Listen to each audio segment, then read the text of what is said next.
Yo, yo, yo, yo, yo, yo, yo, yo, yo. Hopefully, I am live and hopefully you can see me. Thank you for joining us. Good afternoon, evening, good morning, good afternoon, good evening, good night. I don't know what rap record that is from. It's from some rap record at some point. But anyway, look, if it's the first time that you're joining us, subscribe to the channel and like it and share it, all of that good stuff. Do check out the other videos on the channel. I'm going to be taking a little bit of a detour today. Well, I've been taking a detour, but I will be taking a bit of a detour in this one. But I'm going to, as old Jamaican people used to say, I'm going somewhere. I'm going somewhere. Or is that old Nigerians? I really don't know. But anyway, look, subscribe to the channel. I say once again, like the video. And share it as well, because and comment as well, because all of that helps the YouTube algorithm. All of it helps that. But look, let me take this down for a minute because I want to talk to you before I even put it up. So listen, we're going to be looking at 3 or 4 topics today. 4 topics today, right? One of them is what happened with Diane Abbott. For those of you that don't know Diane Abbott is a long time Labour MP in the UK. For those that don't know, similar to what you've got in the States, in America, you've got the Republicans and the Democrats. In the UK, we've got the Labour Party on one hand. That's Tony Blair's old dodgy party. Remember that guy, Tony Blair, that said, what nonsense did he say with Bush Jr.? What nonsense was that? I can't remember. But anyway, went to war under false pretenses back in the day. Yeah. To the point where that part of the world is still unstable. But that's another conversation. That's another conversation. But anyway, Diane Abbott was a member of the Labour Party. She's been the longest female, I don't just think black female serving MP, but the longest female serving MP, I think 30 something years, I think close to 40 years. And I remember when was it Paul Boateng and another, was it Bernie Grant? When Bernie Grant's passed away, when all 3 of them came into Parliament. And what did Paul Boateng say? I can't remember, but look up his classic quote. It's hilarious. But anyway, I remember when the 3 of them came into Parliament, I was a little kid at the time, and by the sound of their voices, it seemed like everything was going to change, but nothing did, right? Today, and since then, to her credit, she's had something called London Schools and the Black Child, to her credit, where she looked at the state of education for black children across London. But anyway, we're going to be looking at what happened to her. Or actually didn't. Well, we look at some of the stuff that happened to her, but the comments, racist comments that were directed at her by a rich Tory party donor who's apparently donated no less than 10 million British pounds, 10 million British pounds to the Tory party, which is a thing in itself. But anyway, this man thought it wise to make some dodgy comments about dearly beloved Diane Abbott. Dearly beloved Diane Abbott. That many, including myself, would consider racist. But that's not even the main point. We'll come to what the main point is in a moment. Also, going to be looking at a conversation that happened on a podcast called The Standard of Truth, which is a Christian, African-American Christian podcaster. Brilliant podcaster. Do go and check out her channel. It's called The Standard of Truth. Great. She's a, she knows her Bible. We're going to be talking about the recent conversation, her recent live, which was, I don't know if it wasn't her last live, but I think it was about 2 or 3 lives ago. The conversation was called, "Is the Black Church in Trouble?" Is the Black Church in trouble? I think it is. But I think it's been in trouble for years. for years. And we'll come back to that, and we will talk about that. And we're also going to be talking about Kenyan women, right? Those of you that have been following my channel, you know that I've been looking at apartments and houses, and the whole thing about men in general, black men in particular, relocating from the West to non-Western countries, specifically the African continent. Started out with Ghana. We were looking at apartments and houses, and literally beginning to how you could earn money out of property in a very simple way, which is just basically Airbnb. We were looking at that in Ghana, and then we've begun looking at that in Kenya as well. And we're going to carry on with that, by the way. We're going to be looking at other African countries, but we're going to continue with Kenya because we've not finished with Kenya. We've only done literally Nairobi. I don't even think I've looked at property in Mombasa, which is, if you like, the second city or the holiday city. So we're going to be definitely looking at that. We're going to be looking at that. And how you can make money in, whether it be passive income or active income, if you like, in Kenya, Ghana, and across the African continent, depending on what country, city you want to relocate to. The reason why I'm doing that is why I've gotten to the point where, and I've said it a few times on this channel, I can't see the point talking about modern independent women. I can't see the point anymore, simply because I don't think they're going to change. I don't think they're going to change. And I think it's more about, and there's enough messages out there, right? I think it's about talking to men about what the possibilities for a full, fruitful life is elsewhere. What are the possibilities? What kind of a life can you, as a black man born and brought up in the West, what kind of a life might be available to you elsewhere in the world, on the globe? So I'd rather focus on that, right? I think that makes sense. I think for a lot of men, I think that's a solution, not for all men. And I want to make it clear, and I'm going to keep saying it in these streams, there's aspects of living in the UK that I love or like, right? God, me and the wife went to see The Lion King the other day. It was her birthday, so I took her to see The Lion King. We just stayed in a London hotel. We went for a walk around London, and I've not really been for a walk around London for a long time. In fact, I've actually avoided central London for years. So it was quite interesting walking around some of the same streets where we used to club and go parties, or nightclub. There used to be nightclubs in London. They've all gone, right? The government's decided to, I don't know, take away their licenses or whatever the government does. So, yeah, we went for a walk around the West End, and I found it interesting. I liked it. I loved it. I've not done it for a long time. So, yeah, no, we went for a walk around London. We walked down all around Shepherd's Bush. I've not walked around Shepherd's Bush for years. I've driven around Shepherd's Bush, but I've not got off and not walked around Shepherd's Bush. Definitely not walked around Covent Garden, Leicester Square. Down by, there used to be, it still is there as well, but we didn't get a chance to go there. Going down Clerkenwell Road, there's quite an interesting, God, I don't know what you call it, quite an interesting bar, sit-down bar on the left-hand side. I will get the name of it and I will give it to you. I'll put it in this chat. Very interesting place.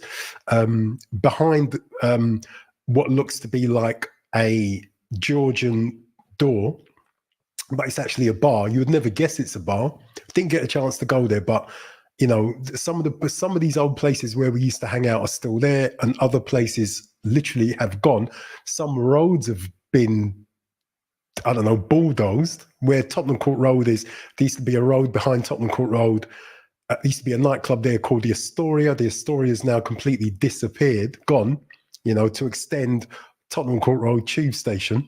It's kind of weird, actually. It's weird go to a place expecting to see a building or a road that you've seen for literally 40 years, you know, when you were 13, 14, 15, 16, gallivanting around the West End, central London, spinning on your head and breakdancing at Covent Garden, only to go there as an adult and literally the whole road has disappeared. That's weird. The whole road, you know, roads and streets, and I don't mind buildings, but when they take away a whole road, you know, where the WAG Club used to be, it's just all totally different. So it's not interesting. It's kind of like it's yeah. Anyway, it's one of those things without going down that road. But anyway, I'm digressing again. So rewinding and getting right back to the point. So yeah, we are going to be looking at those things. So we're going to be looking at Standard of Truth podcast. But coming right back. What I'm going to do, I'm going to bring up this lovely little article. Now, as I said, Diane Abbott, this is the woman you can see, was a long-standing MP until she fell out of favour. I think it was last year for something she said, can't quite remember, but it was something that some people considered to be, I don't know, against the state of Israel. I have no real idea, but that's not the point of what I'm going to be saying now, right? But anyway, I think that's why she was ousted from, I don't know if she was in the central, on the central team in the Labour Party. I can't remember because I don't vote Labour and I don't vote Tory either. I don't vote any of them. But again, that's another conversation. But anyway, she was removed, right, from whatever position she had. I think now she's a backbencher or was a backbencher. I think, don't quote me on that because I don't keep up with UK politics probably the way that I should or shouldn't. I don't care. But anyway, so but anyway, what happened here, right, is that the man you can see in the picture, his name's Frank Hester. Right. And by the way, this happened a couple of weeks ago and I've been meaning to get into it. But as you see, I've not really been streaming recently because I've been too busy doing business elsewhere. Right. But I wanted to talk about this when it happened. But anywho, right. So the man on the right or left, depending on how your audio visuals are set up, that man decided to, I don't know, he obviously doesn't like her. He doesn't like her. So let's read what this man said, right? Let's read what this man said and then we'll come back and have a little chat. So that's what lovely dear Diane Abbott looks like. And that's what the highest paid donor to the Tory party looks like, to the tune of 10 million British pounds. All right. So here we go. West Yorkshire Police has launched an investigation into alleged racist comments. Hopefully you can see that. Alleged racist comments made by Conservative Party donor Frank Hester about MP Diane Abbott. In remarks first, now listen to this really carefully, right? Bearing in mind that this has just come to light in the last month. In remarks first reported by The Guardian, Mr. Hester said the Hackney MP made him want to hate all black women. I don't hate all black women at all. And this is a quote. I don't hate all black women at all, but I think she should be shot. Now, remember, this has come out of the mouth of the highest paid donor to the Tory party, to the Conservative Party, to Richie Sunak's Conservative Party. Yeah. What's her name? Kenny Baddock. Can't pronounce her surname properly, right? Her, black woman, her party, right? We'll try and come back to if I can find it, I'll try and find what she said about it, make you laugh or cry. The alleged remarks were said to have been made during a meeting at Mr. Hester's company, the Phoenix Partnership, TPP, in Leeds in 2019. That's 5 years ago.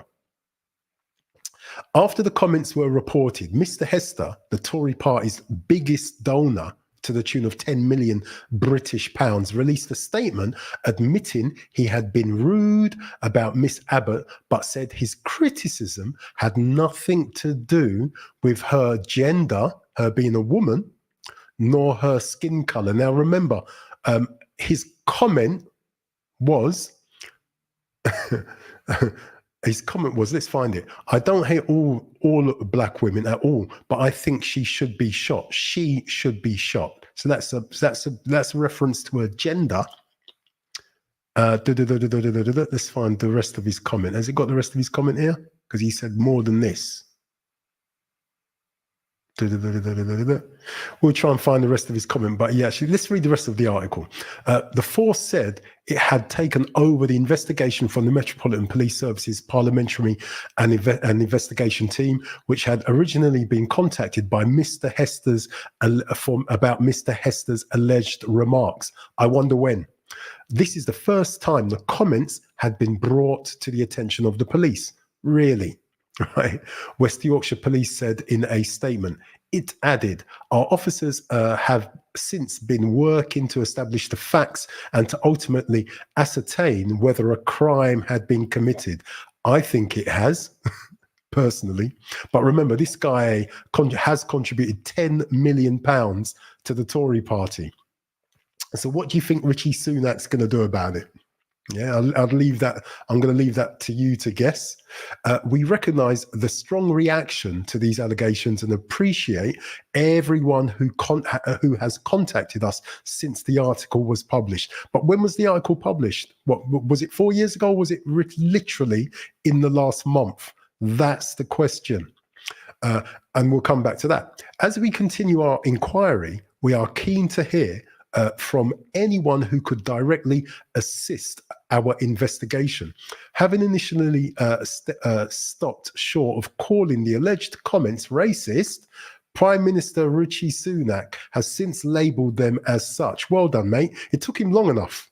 This guy was basically bullied, right, by people in his own party and by social media and the press to call it what it is, right? And it took him long enough. You know, he had to be squeezed out of him. But he has resisted pressure to return 10 million Mr. Hester donated to the Tories last year. 10 million. He said, no, we're not, give it back. Probably not with a Jamaican accent, but, you know, it is what it is. All right. So that's that. So let me drop that stuff down. All right. And I will bring up. And listen, I love this level of hypocrisy because the truth is that is what it is. Pure hypocrisy. Hypocrisy, right? So let me bring up this here if I can find it. If I can find it. All right, let's share this, right? Now have a little look at this. Let's bring this stuff in. Right, okay, just a couple of little headlines, right? Because I think it just gives a little bit more detail. So, and this is just straight off the web. A Tory minister, I don't know if I meant to say allegedly or no, you know, forget that because he's actually said it was. He's actually apologised for his comments himself. So sod that. Racist. The Tory minister has said his party would take another 10 million from a donor who allegedly made blah blah blah blah blah blah blah blah blah. That's not what I want to read. Where's the actual thing that I actually want to read? I've read that one. Yeah, maybe it's this. Yeah, it's this one. So let me just make sure you can see this. And come on to there. Just make sure you can. I think you can. Can you see that? Let me drop this down. Let me remove that and bring up. Oh, let me remove that. Stop that, and bring up this Sky report because that's the one that I want to show you. Right, okay, so hopefully, let me bring that in. Right, so hopefully you should be able to see that. So, okay, so let's get rid of that. There. You should be able to see that. Yes, cool. Okay, so can I actually get rid of that stupid God. Just trying to get rid of this ridiculous ad. Right, this is the best I can do. So let's just read the bottom bit, all right? So who is Tory donor Frank Hester and what did he say about Diane Abbott? Okay, so Conservative opponents are calling for the party to return 10 million given to them by Mr. Hester and his company after racist remarks he said to have made have come to light. All right, now remember, they've just come to light and this thing happened 5 years ago, right? 2019, right? That's the key to this. That's a picture of Mr. Hester. Right. Businessman Frank Hester has been widely condemned after the emergence of racist comments he reportedly made about Diane Abbott. Hackney MP Miss Abbott has since responded saying the Tory donor's comments had put her in a frightening position. Basically, and I don't disagree with her, you know, when someone says something, because in this country, listen, honestly, in this country, you've had people make remarks about people in the public eye, and then you've had one or two, I don't know what's been wrong with them, one or two people who really should be, in my opinion, locked up, basically hunt down. I don't know if it's just hunt down these people, you know, that are in the public eye. I don't know if it's because of the comments made or if it's because these certain people are in the public eye or a bit of both. You know, but you've really got to be careful about comments you make about, especially threatening comments or derogatory comments, you know, in the manner that this chap has made them. You've got to be careful because you've got some unstable people who don't understand, who will follow up, right? To put it, you know, to put it bluntly, will follow up whatever you say. Now, remember, Mr. Hester's comment was Diane Abbott should be shot, right? So is that, some people have actually said that's an incitement for some unhinged people to follow it up, right? So that is the comment basically made, allegedly, by this man who's donated 10 million to the Tory party that Rishi Sunak doesn't want to give back. Right? So anyway,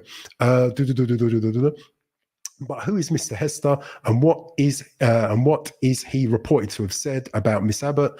How Mr. Hester made his fortune? The 58-year-old healthcare entrepreneur is founder and chief exec of the Phoenix Partnership, based in Leeds. Described himself as a leading global provider of healthcare technology. Blah blah blah blah blah. Okay, so let's read from here. Mr. Hester donated 10 million to the Tories last year, including a 5 million donation to Rishi Sunak that came from him personally. Right? Are you seeing this? Let me just make sure you can actually, yeah, you're seeing it. Good. Right? Including 5 million donation to Rishi Sunak that came from his own pocket personally, and another 5 million that came from his healthcare software firm in November. Right. So there's no way, right? So there's no way Rishi Sunak is going to say a damn thing. Well, he was, as I said, his arm was twisted. He had to say something. This is crazy. Electoral Commission records show his ties to the party go back a long way. In 2013, he traveled to India with David Cameron. David Cameron, that's the man who's responsible for Brexit. Right? In my opinion, David Cameron, that allowed some sort of stupid vote that basically has meant that we've all had to get new passports and can't travel to Europe as cheaply. Right?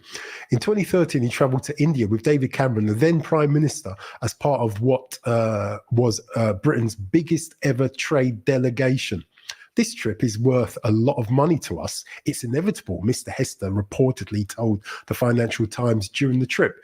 Being with the PM and UK trade investment means we, the right people. I don't know what that means. But anyway, this is the culprit, and that's David Cameron. They're probably mates, probably old school, I don't know, private school friends, along with this character here, Boris Johnson.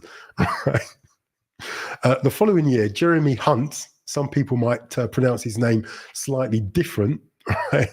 Anyway, the following year, Jeremy Hunt the then health secretary visited TPP's headquarters saying technology is the key to the 21st century personalized healthcare, blah, blah, blah, blah, foolishness. What were his alleged remarks about Diane Abbott? According to The Guardian, Mr. Hester made remarks about Miss Abbott in 2019.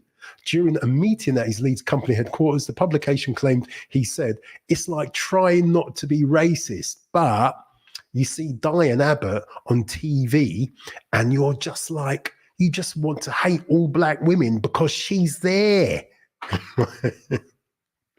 Right. And remember, in the last article I showed you, this man's trying to say that it wasn't racially or gender motivated or whatever it was. Clearly it is. Clearly it is. Clearly.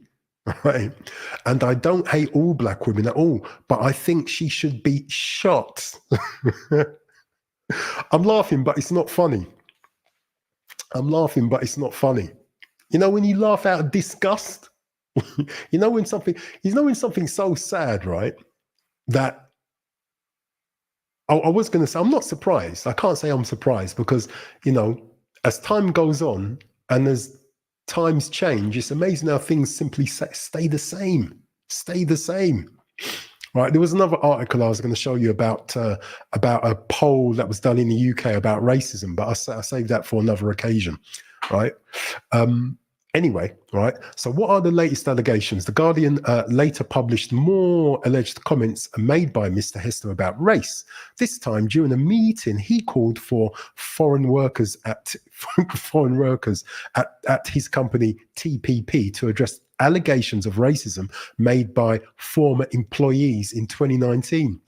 Right. So this guy's got a lot of stuff around racism swirling around him and has had documented at least for the last 5 years. So God knows what this guy has been doing before that. The Guardian's reported Mr. Hester spoke at TPP's headquarters, which overlooked the railway line in Horsford, blah, blah, blah, blah, blah, blah, blah, blah, blah, blah. So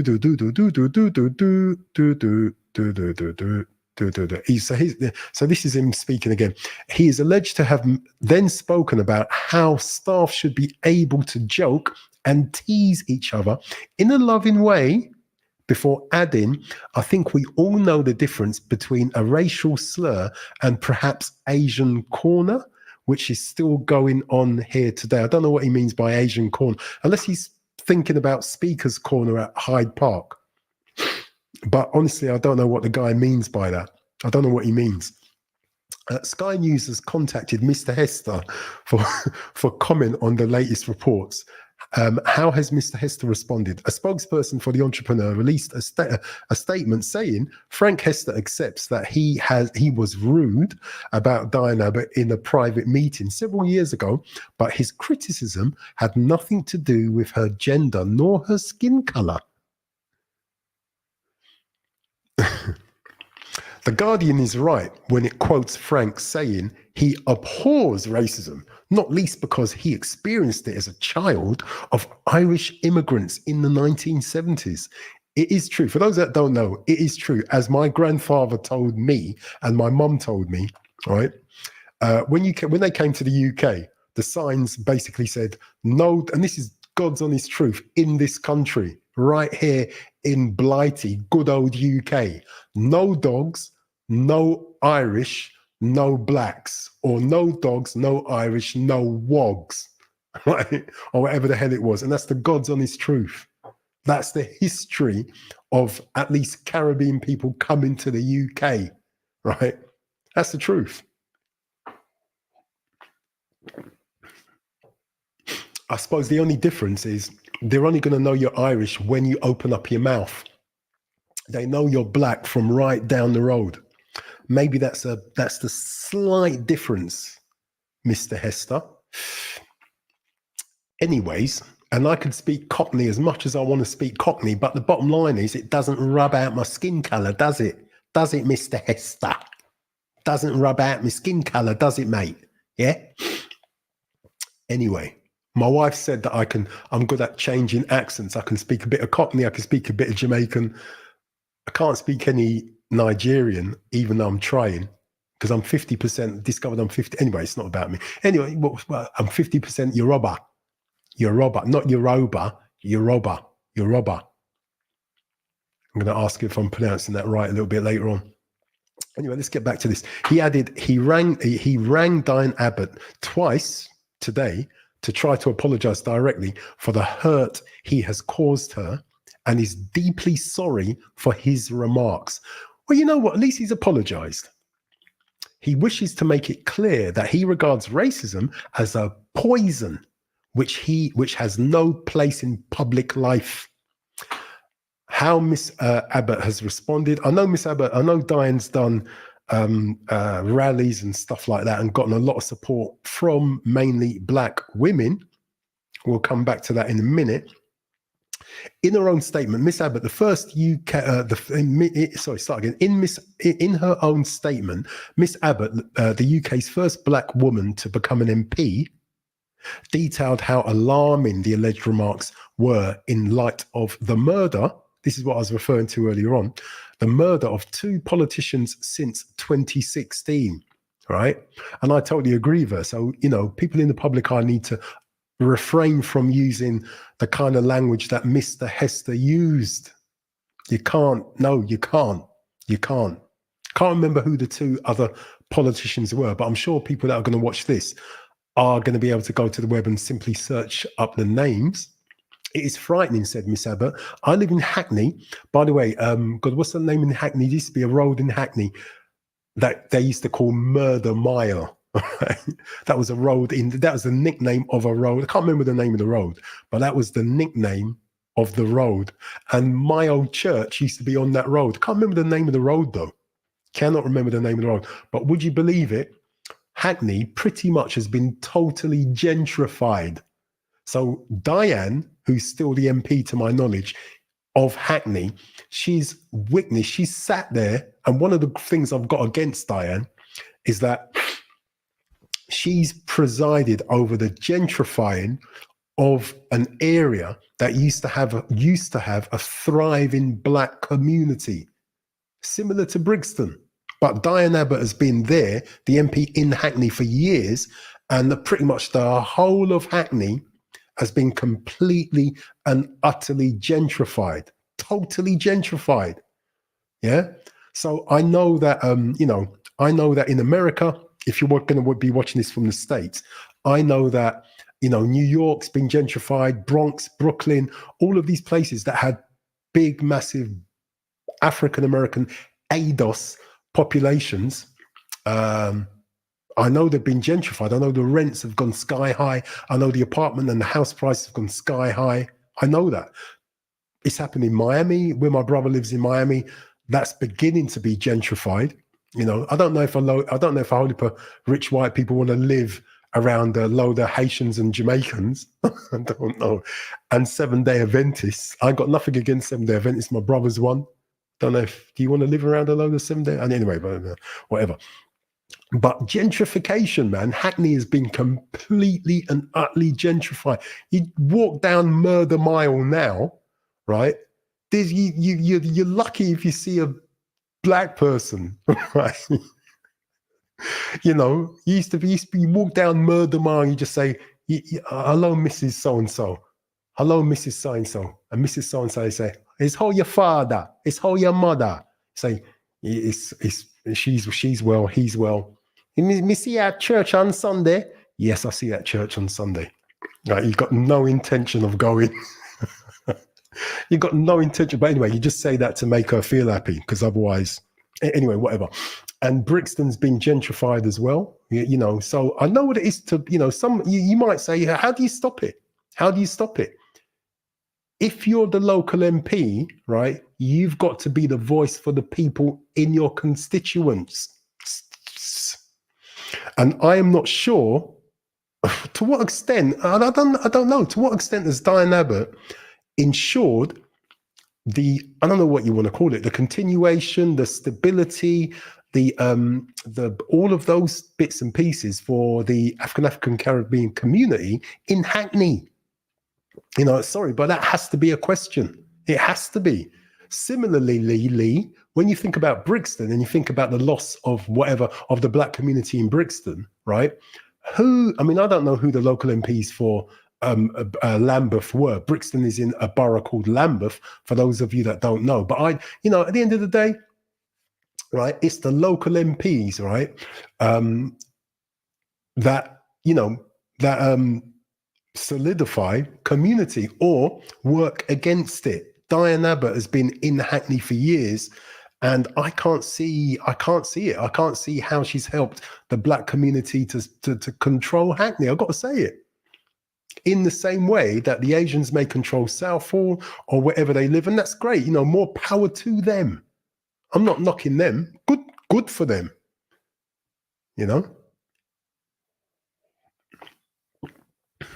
Seriously. Yeah. But anyway, let's get back to this silly, not silly article. Let's get back to this article. I shouldn't call it silly because it's actually interesting for a lot of reasons.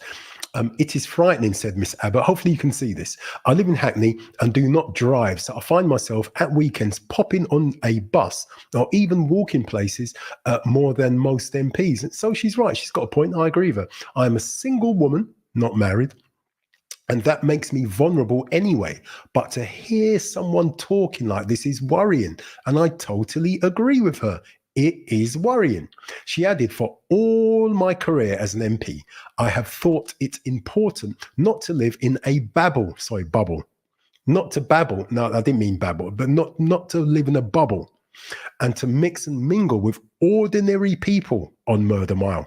The fact that two MPs have been murdered in recent years makes talk like this all the more alarming, and I totally agree with her.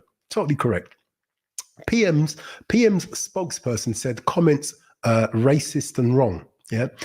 Asked about the report. No, let's just read through this quick. Asked about the reported remarks at a regular briefing with journalist, Richie Sunak's official spokesman initially said they were clearly unacceptable, but refused, stopped short of calling the comments racist. We want him 10 million. Not only that, we want him. Any money that man have, we want it. We want it. Probably not in that accent. But he then released a statement later that day saying the comments allegedly made by Frank Hester were racist and wrong. He has now rightly apologized for the offense caused and where remorse is shown, it should be accepted. Really?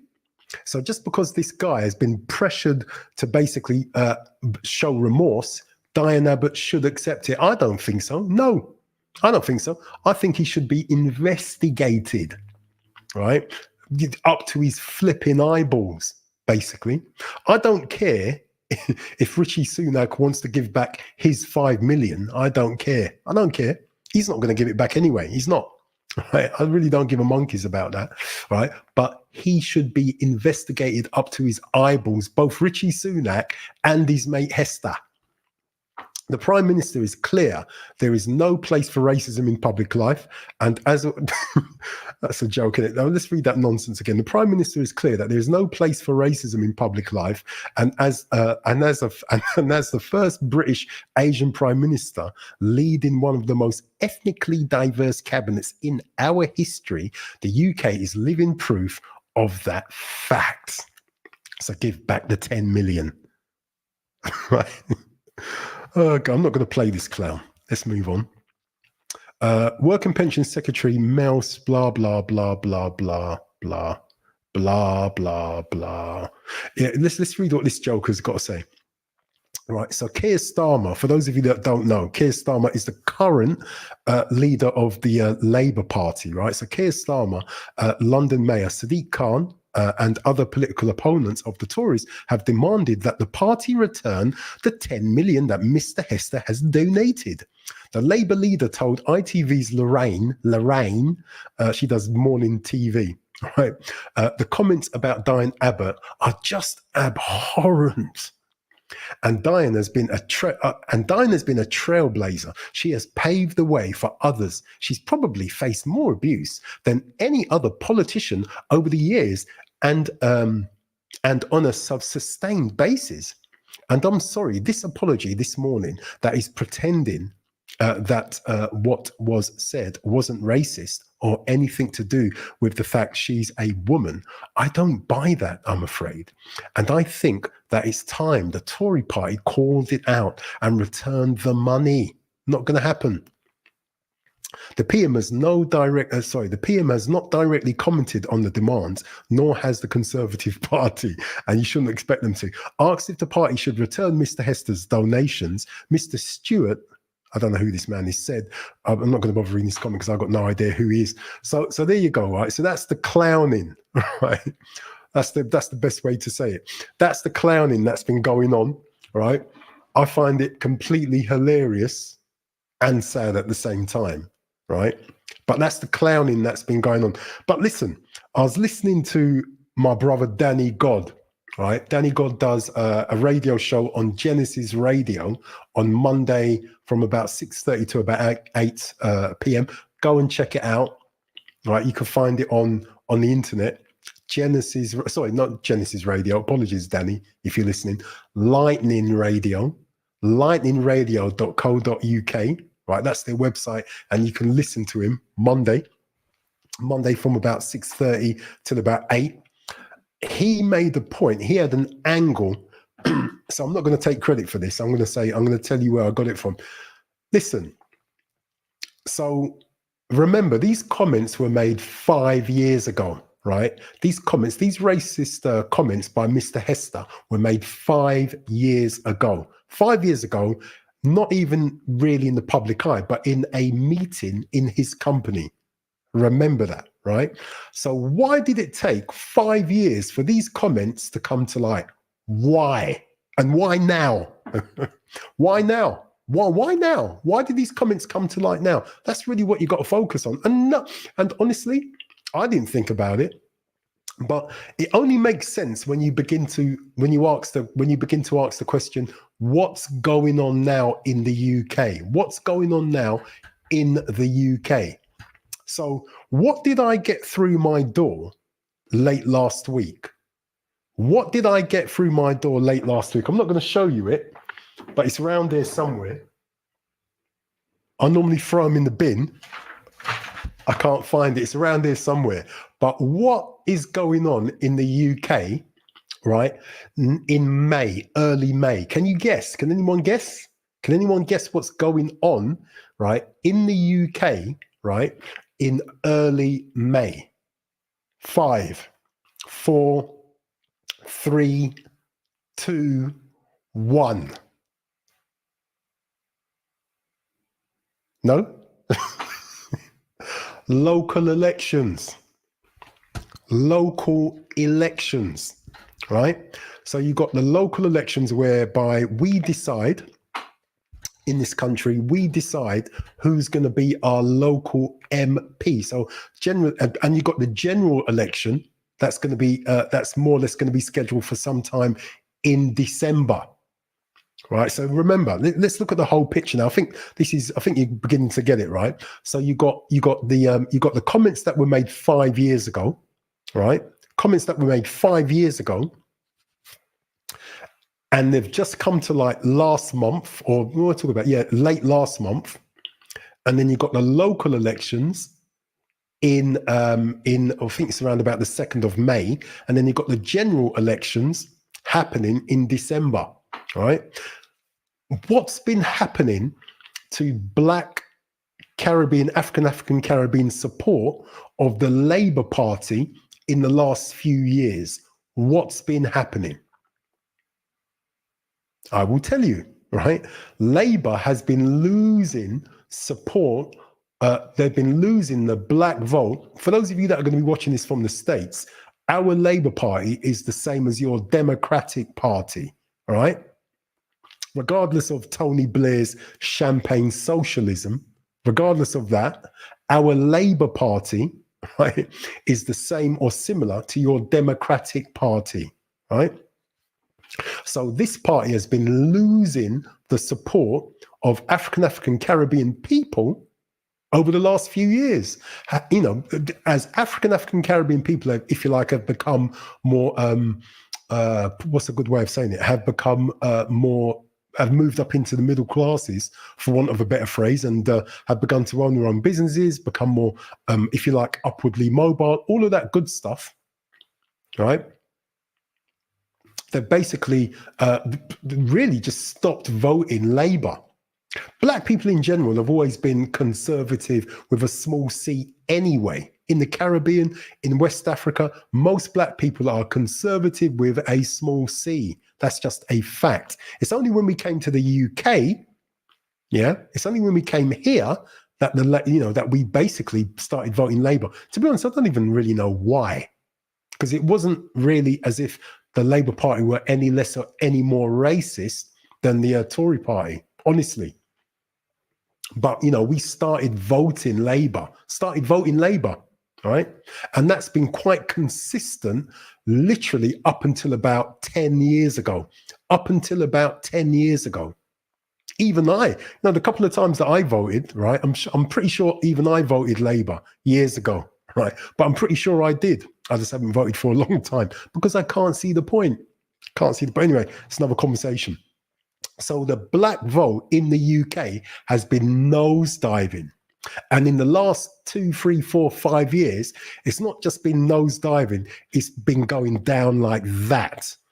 And it's been black men that have stopped or are stopping or are switching allegiances, right, from the Labour Party to the Tory Party.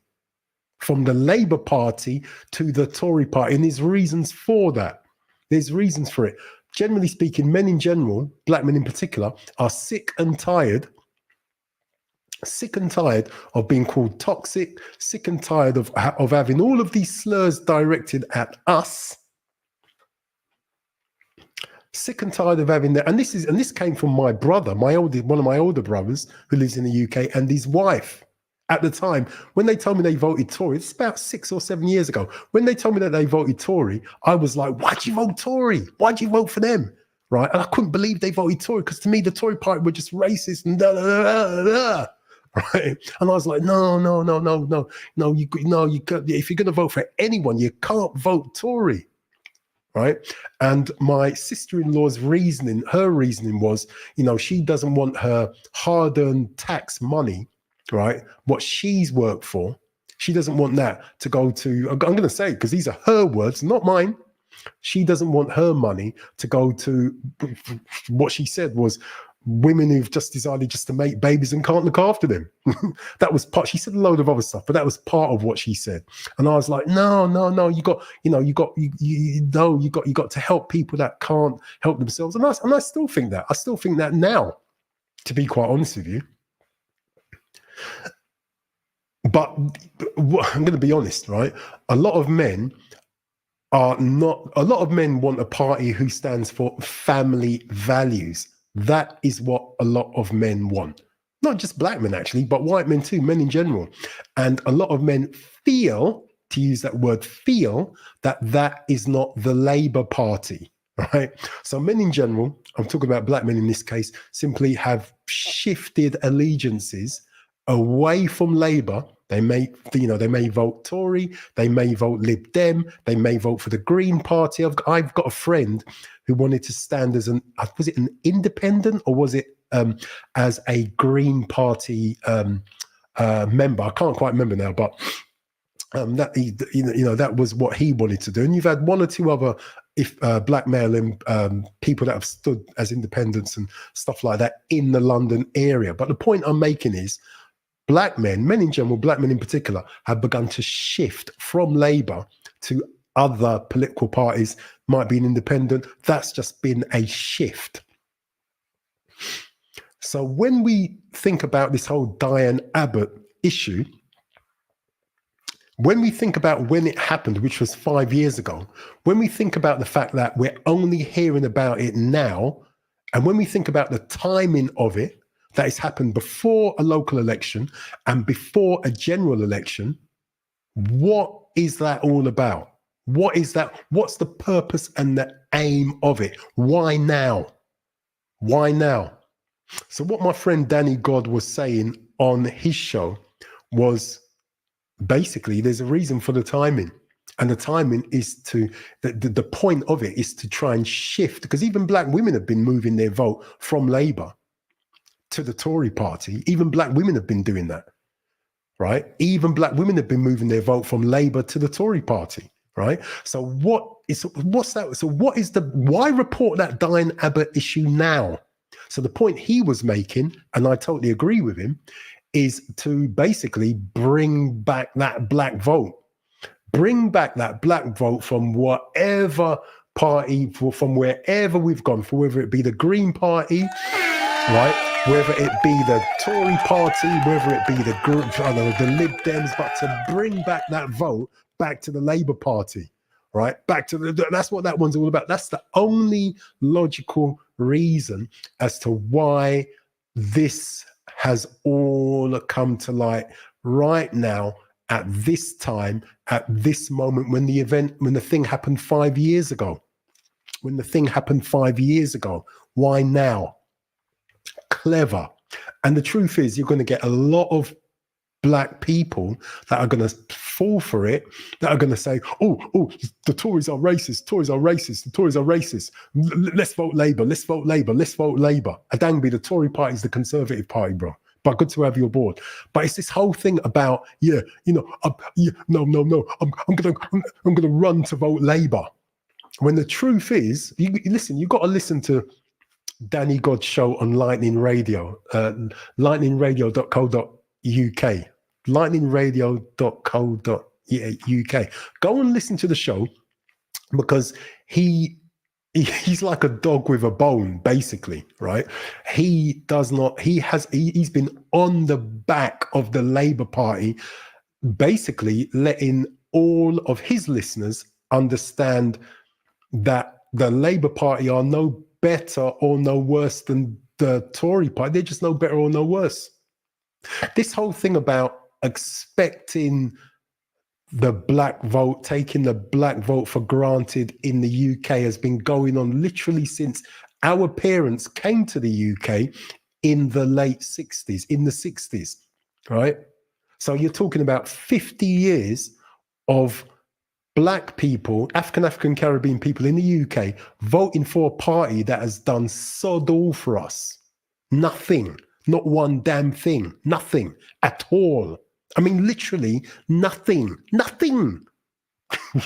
I'm not exaggerating. They've done nothing for us. Nothing you can point to. That is the truth. Now, remember what I said before. You had Bernie Grant, individual people. God rest his soul. Bernie Grant, the late, great Bernie Grant, right? At least he wore African cloth in the Houses of Commons, right? On more than one occasion. At least he put on his garment, I don't know what country it was, and stood up with his African fabric on and all that in the Houses of Commons, right? And spoke. And that was good to see. That was good to see, but it's going to take more than African dress, right, to deal with a lot of the issues going on here. And, if you've been watching my channel long enough, you will know that I personally think the whole damn thing is too little, too damn late anyway, right? I think it's too damn late. I think it's too late. Whereas Diane Abbott is absolutely correct, right, that you got, a racist like Hester allegedly making these comments around, Diane Abbott should be shot and all the rest of it, right?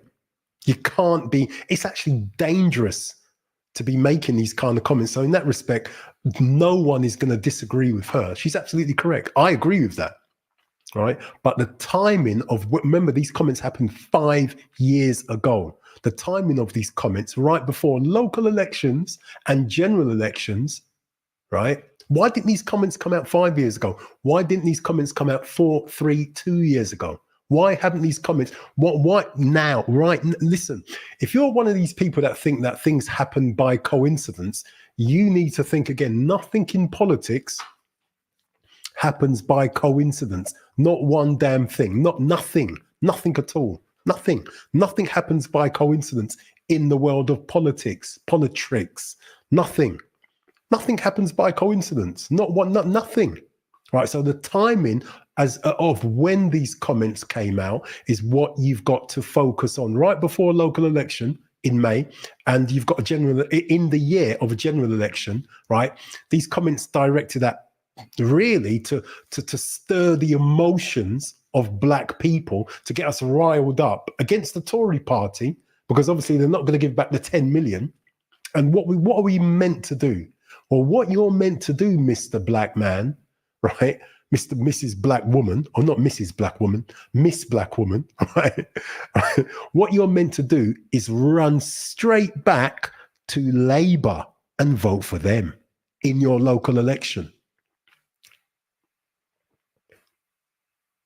Make sense? That is the purpose of it. You're meant to run straight back to Labour and vote for them. Vote for them.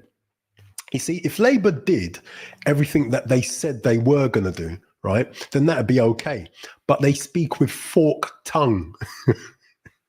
They speak with forked tongue, in my opinion. You may disagree, but, you know, sometimes you've got to do your own research, which is fine. Go and do it. Go and do it. Okay, very quickly. Adangbe, you right. I haven't gotten a chance to look into Diane Abbott's situation. Yeah, do look into it. But don't just look into what you read. Look into the back, because remember, the situation is against a political backdrop. So you've got to look at what's going on in the country right now to actually get the full picture, right? Because it's not just, because obviously you've got a racist in Hester, Frank Hester, who basically said what he said, right?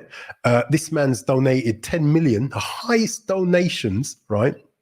The highest individual donation. You've got him donating 10 million to the Tory party, right? You've got Richie Sunak, who he personally gave 5 million, as I understand it, based on the article that we just read, gave 5 million to his campaign to, I think, to become Tory leader. Don't quote me, go and read it, go and research for yourself.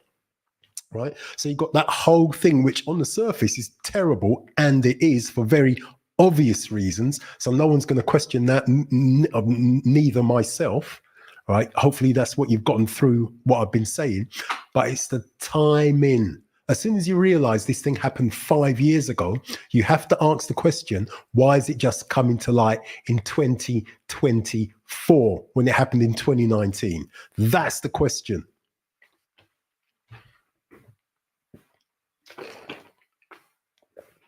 Why just before local elections? Why in the year of general elections, when we, African Caribbean people, are shifting away from Labour, not necessarily to the Tory party either, not necessarily to Green or what's the other party, the Lib Dems, not necessarily to them.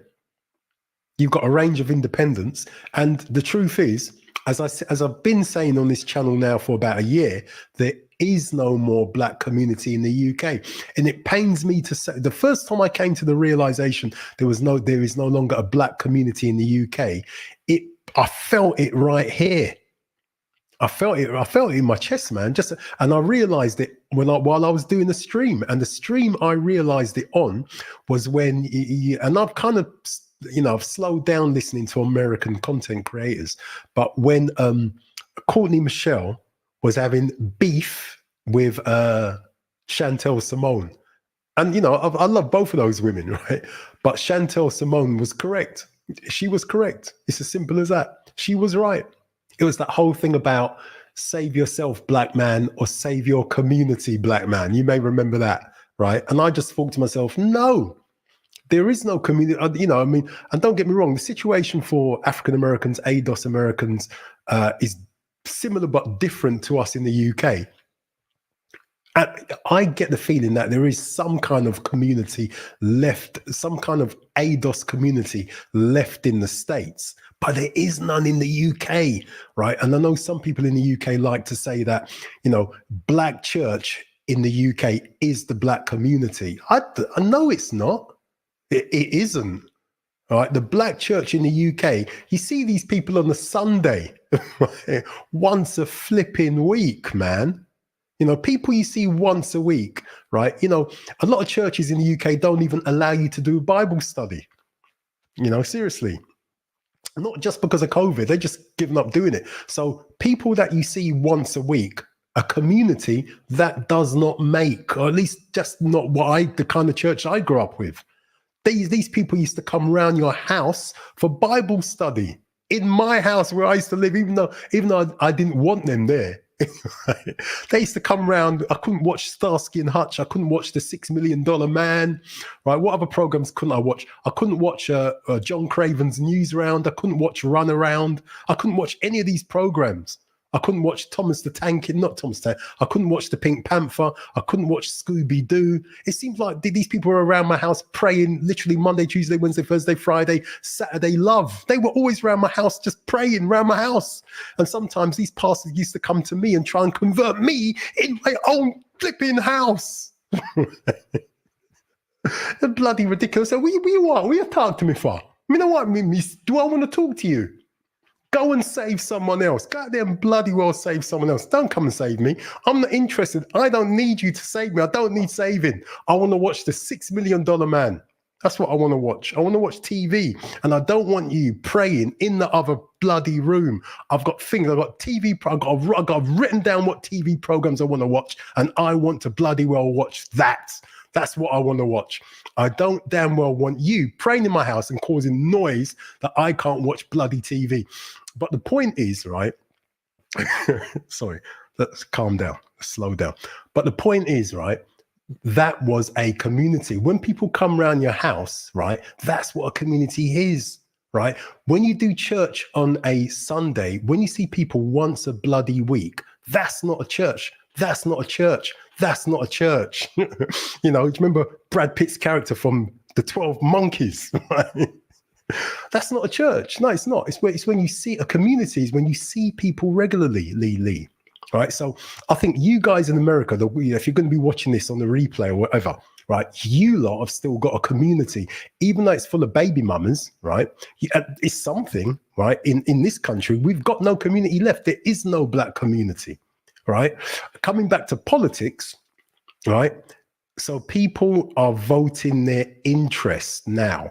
Does that make sense? So you got black. So whereas you used to have a block vote for Labour, what's happened now is that because a lot of black people have moved up into the middle classes, similar to America actually, because I know in America you've got X amount of black men that are now in the middle classes, similar to the UK. Regardless of what picture the government wants to present, right? The truth is a lot of black men and black women have now moved up into the middle classes and are voting their interests.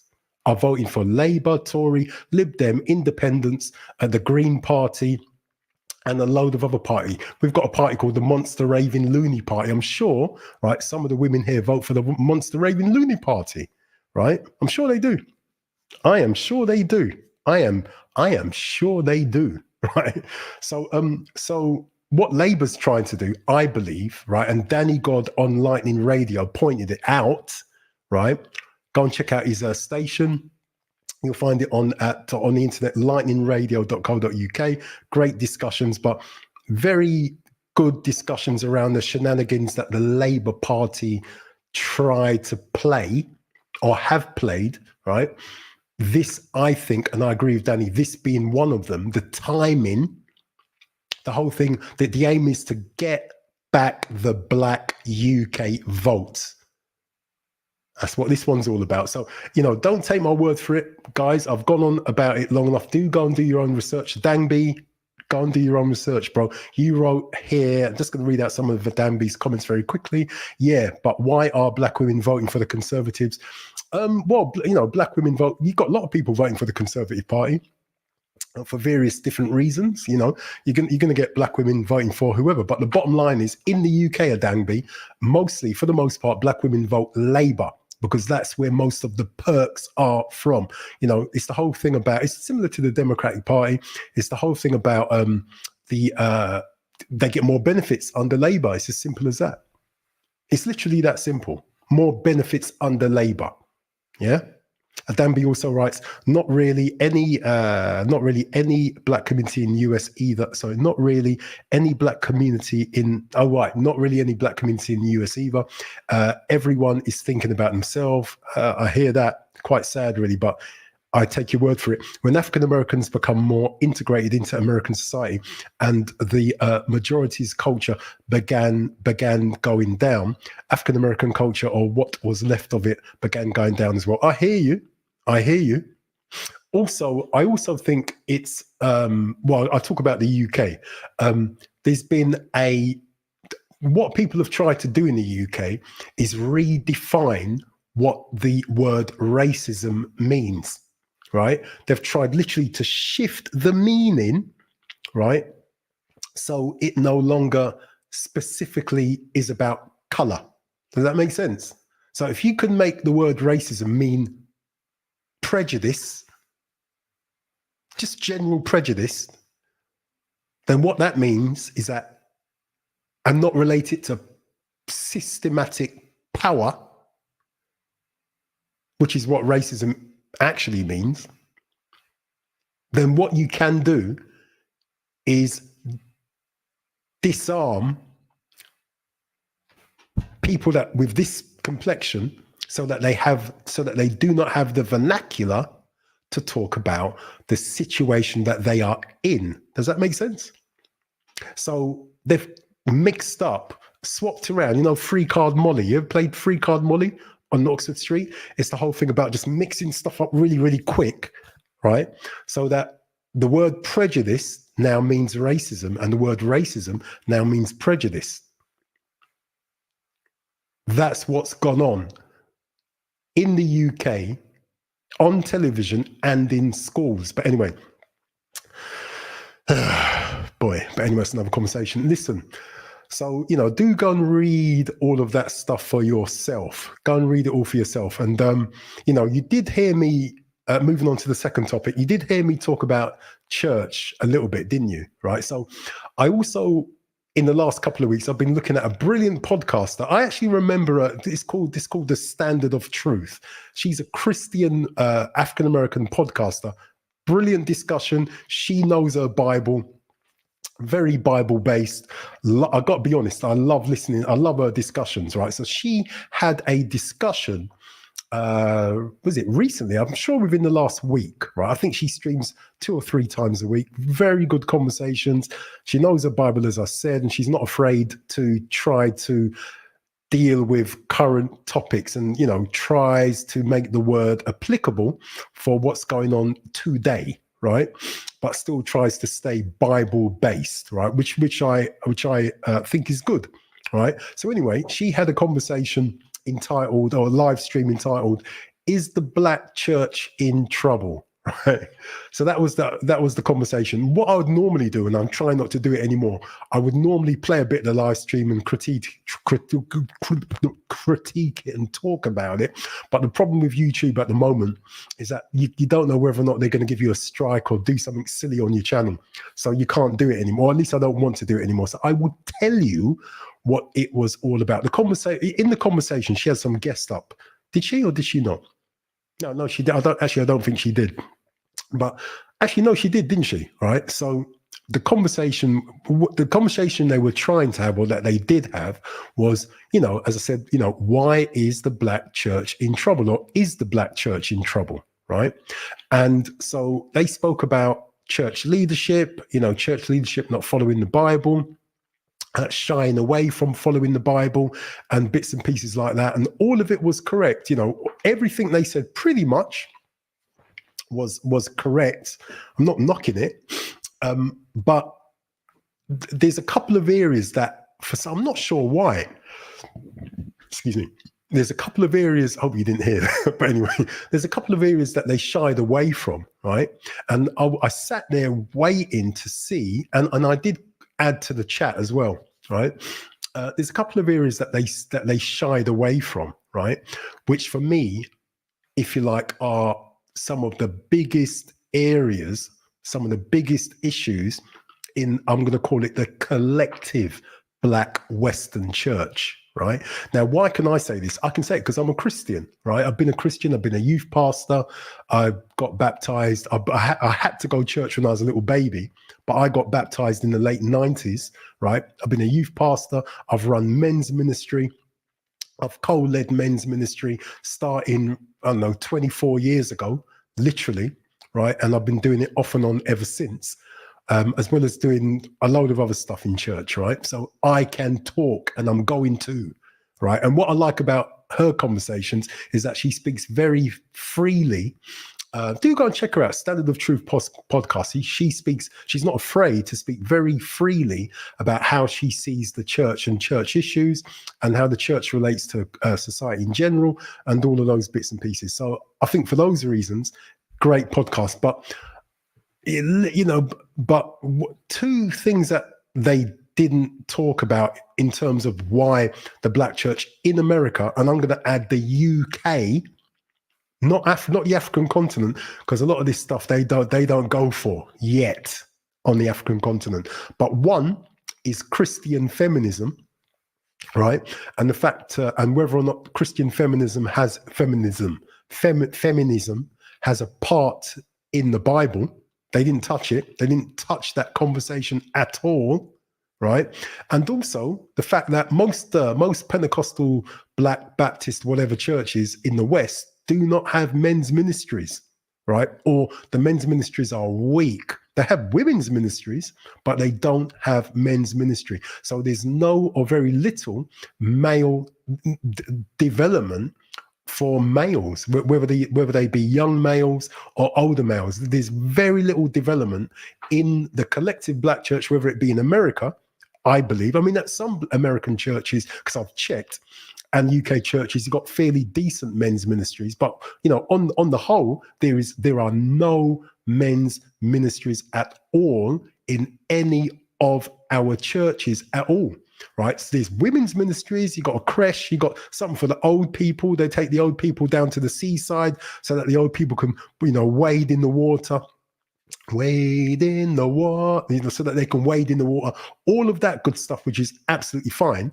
But when it comes to men and developing young men, when boys get to be about 18 and they no longer can belong to the children's ministry, that's it. There's nothing for them, right? Not at all churches, but at far too many churches. There may be at some churches, they may have a youth ministry, but at what age does a young man, if you like, move from being in the youth ministry to something else? At what age? You can't stay in the youth ministry all your flipping life, yeah?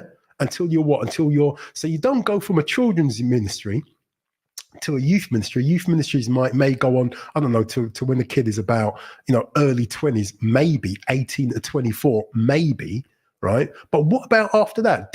Are you meant to go from being 24 to being 64? It's a question, right? So they didn't tackle that either. They didn't tackle it. So, you know, in answer to their question, right, which was, is the black church in trouble? I would say yes. And I would say for mainly those two reasons. Why would men go somewhere, right, where the environment does not cater for them in any way whatsoever? Why? For what purpose? Why? Right? Why would men go to a church, right, and stay there and sit in the pew and warm a bench when there is nothing there for them? In fact, right, all you get from the pulpit is berating, right? Berating. There's a women's ministry that caters for the women, and there should be, by the way, there should be a women's ministry. There's nothing wrong with women's ministry. But when you have a feminist women's ministry, Christian feminist women's ministry, and no men's ministry at all, why would men go? All you get is berating from the pulpit directed at you as a man. You're walking through the door. You know, all the women some of them are actually looking for a husband. They look at you. It's happened to all of us. It's happened to me. You walk into a church, you sit down, and you immediately see all the women's eyes go, like, look at you like that, like you're meat. You know, and you just come because you want to hear the word. You want to hear the word, you know, you want to basically experience, you know, just being that in that space, right? Maybe you're looking for a church because the last church basically had nothing. There was nothing there for you. There was no ministry there for you as a man to get involved with. No work, no outward facing work, No, when I say outward facing work, I mean work outside the four walls. They expected you to clean the toilet, do the PA, play in the worship team, or be an usher. It's ridiculous. The pastor, listen, pastors need to have a vision for men in church if they want churches to grow. And what you'll find is that there is very little vision for men in Black, Western, Pentecostal, Baptist, I don't know what churches you have in the States, but just say Black churches. There's very little vision for men. So why go? So in my opinion, that's the reason. Because if there's no men there, right? If there's very few men in your church, if you're watching this and you're Christian, right? And there are very few men in your church, as far as I'm concerned, it's a dying or dead church. I don't care what anyone says. It's a dying or it's a dead church. Share this with your Christian friends, man. If there's no men, right? If there's no men in your church, right? Or if there's very few men, if there's not a plan for the men in your church, if there's not a strong men's ministry, or at least as strong as the women's ministry, right? Then your church is a dying or a dead church. There needs to be a men's ministry to develop the males from 18 years old up until they're 65. There needs to be a clear plan for the men if you want your church to be a thriving church. Not only that, if you want the women in your church to be protected. I'll give you an example of what I mean in that respect, right? I remember one time I was at church and there was a sister there who, quite a lively sister. She just a Christian sister in the church. A brother was there that I've never seen before, never met him before, right? But for some reason, we all got talking afterwards. Oh, no, it's not true. He got talking to this Christian sister. Excuse me. He got talking to this Christian sister. And I could see at the corner of my eye that the conversation was becoming a bit uncomfortable for the Christian sister. So all I did, I just joined the conversation. That's all I did. This was after the service. I just joined the conversation and just tried to lighten the conversation. And she eased off to the side and walked away and just left me talking with this brother. And he had, I don't quite understand what his issues were, but he had whatever issues he had. But just imagine if I hadn't have been there, or if there weren't a lot of men there. You see, the purpose of men, really, or one of the purposes of men, actually, no, I'm not even going to go there. But the point is, men are valuable for any environment. I think you get the idea. Men are valuable for any environment. And when churches make no effort to work with men, to cater for men, to men, if churches only berate the men that are there and make the environment uncomfortable for men to be in, they're not going to go. And so therefore you cannot talk about a thriving church, right, when men simply don't want to go there. I mean, the joke back in the day was that men used to simply drop their wives off at the door, right, of the church and sit there and read the sport back pages, right, for a couple of hours, and then there are 5 hours, if it's a Caribbean church, right, 5 hours, and then when his missus comes out, he just used to say, you enjoy yourself? She would say, yes, man, a good service that, hiya, and then say, come back, we go home now, and then they would go home and have some curry goat and rice and peas and ackee and saltfish. That was it. That was the running joke. And it was true. It was true. Maybe she would bring out a patty, right, for him, because she knows he's sitting in the car. That was the joke, but there was a level of truth to it. It was the whole thing about men not feeling that man, right, that man not feeling that environment had anything for him. Pastors basically have to develop a plan for men in their congregations if they want their congregations to flipping well grow. Anyway, Danby writes, Christian feminism coming in a subtle form of ought towards men, passive aggressiveness and entitlement. Did I miss anything? Yeah, pretty much that's it. It's a lot more than that. I mean, there's a whole I mean, I've sat on you've got a theological school in Birmingham called, what's it called again? It will come back to me. But anyway, they sometimes host brilliant discussions on a Thursday. A few months ago, about 6 months ago, they had one Christian feminist on it from America, right? She zoomed in from America, right? So the conversation, it's amazing how they read the Bible. What they do, they take the authority of what's written in the Bible. They basically take the authority of men out of the Bible. That's basically how they read the Bible. That's how a Christian feminist reads the Bible, right? And that whole theology really is dominating the black church in America and the UK now, right? That's the truth. And for some, that's fine. Other people may see it as basic, may simply ask one question: where is it written? Where is that written in the Bible? And that's the question any Christian should ask. Where is it written? Show us what you're saying. Where is it written? And that's the deal right there. Now, where is it written? That's the only question you need to ask if you're a Christian, right? And it will rub a whole heap of, got to say it, Christian feminists up the wrong way.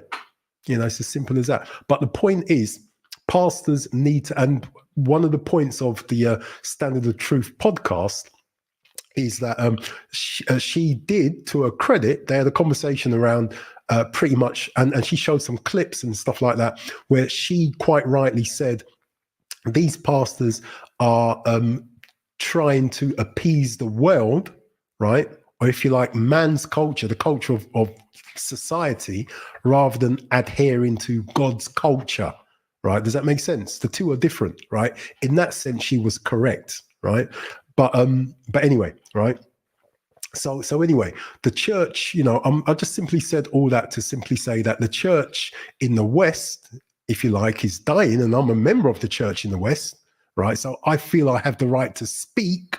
You know, this is the other little thing. Black men in the West, men in general, black men in particular, have been told that our voices are crap, that you need to shut up. Your voice, in fact, you should be voiceless. You should shut your mouth, give your tithe, but shut up, shut up. Your voice is not worth listening to. Shut up, right? Shut up. The only time you're allowed to speak is when it's up to the age of 18, maybe, and after 80. So up to the age of 18, and then from the age of 80. If you're in between, then you need to shut your mouth. Shut up. Shut up. Right? So that's partly why I'm talking, you know, because you only live once, and, you know, I believe you've got to stand on something. And when it comes to faith, no, I like to stand, basically, right? Especially when you know that the thing that you love, the church, is being misrepresented, right? Misrepresented from the pulpit, which is basically one of the things she said, which is correct, right? Pastors being afraid to speak Bible. Just afraid. It might be because they know they get most of their tithes from women, and they don't want to stop these tithes from coming in. It could be any reason. Could be any reason under the sun. But the point is, right, they avoid speaking Bible. It's as simple as that. But anyway, you know, a great podcast. Do go and check it out. Standard of Truth podcast. Great discussions. She's very professional. And, you know, I would say, you know, it's pretty much Bible based. It's worth, excuse me,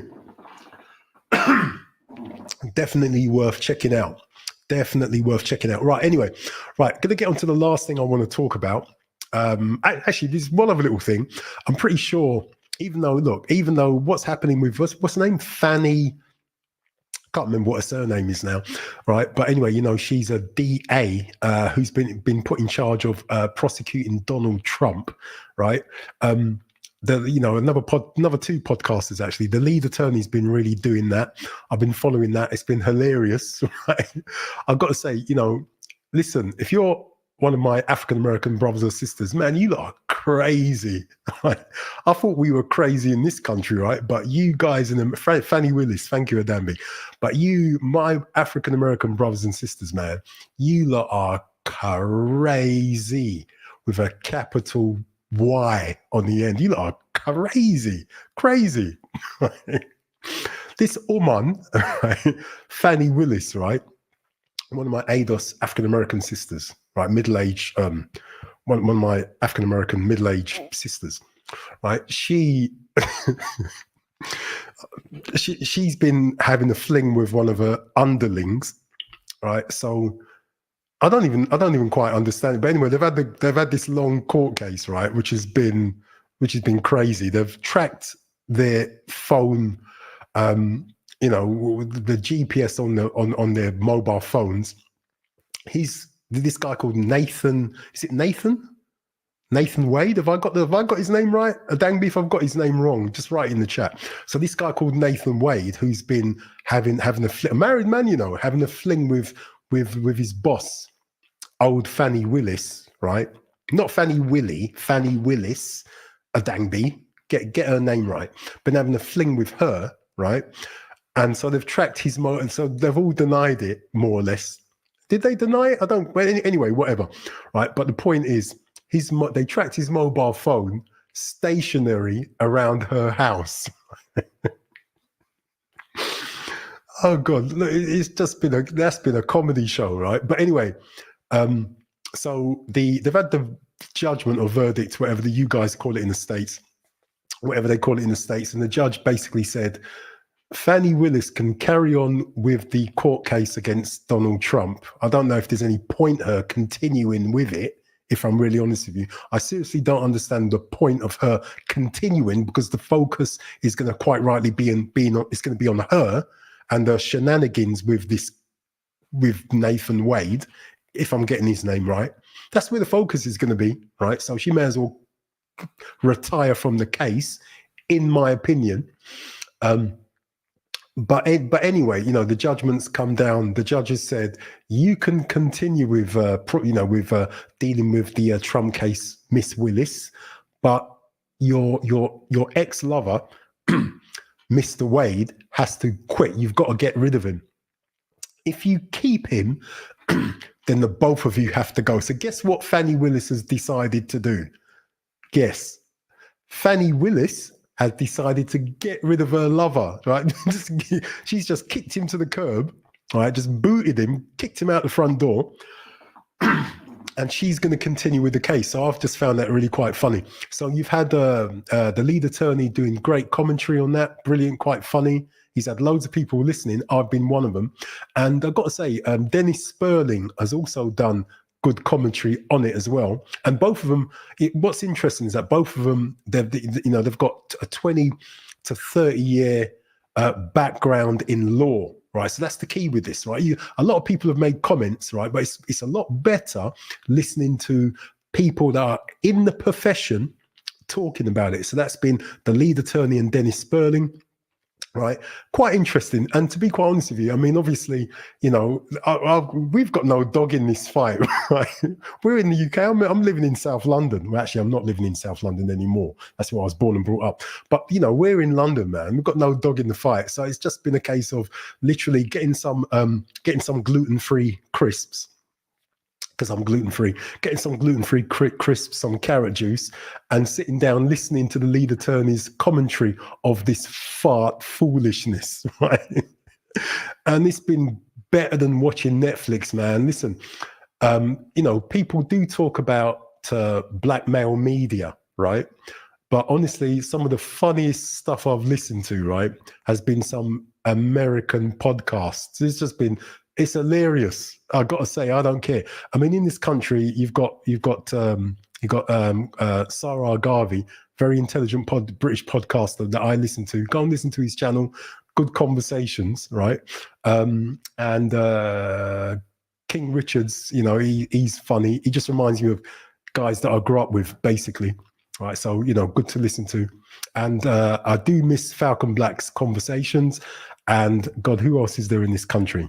You got my young brother JM, as well. You got loads of people that podcast there, but those American ones are, I'm not going to swear, bloody fun. I think bloody's not swearing, bloody funny, right? That just, make me want to wet myself, right? But anyway, funny. But anyway, right, listen, let's get to a topic that I do want to talk about. So this is the last one, right? So let me bring this up, right? Now, the title of this podcast, after 1.5 hours, right? Let me bring this up. Let's bring this up, right? So, okay, so the title, you've seen the title of the podcast.